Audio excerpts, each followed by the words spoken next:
Subukan nyo naman yung ganitong luto sa manok. Lemongrass chicken pala yung tawag dito. Napakasimple lang pero ang sarap. Tapos isasawsaw nyo sa Vietnamese nuoc cham sauce. Sama ko lang tong asawa ko.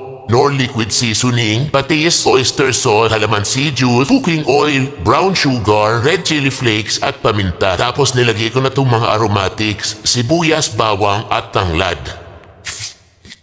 Hinalo ko lang itong maigi tapos nilagay ko na yung chicken thigh. Boneless chicken thigh yung ginamit ko dito. Minasahe ko itong maigi para talagang kumapit yung babad. Tapos binabat ko lang to ng mga 1 oras. Kung gusto niyong gumamit ng ibang part ng manok, pwede naman kasi kayo naman ang kakain. Habang nakababad, jowa naman tayo ng sauce. Pinagsama-sama ko lang tong tubig, patis, calamansi, sugar, red chili flakes at bawang. Tapos hinalo-halo ko lang to. Pagkatapos nito, pinrito ko na yung chicken thighs. Yung balat muna yung una kong pinrito. Niluto ko to ng 5 to 6 minutes bawat side. Gusto ko kasi yung medyo tostado. Tapos para sigurado akong luto pati yung loob. And then that's it guys. Diba napakadali lang gumawa ng lemongrass chicken? Eh ano pa hinihintay nyo? Magluto na kayo.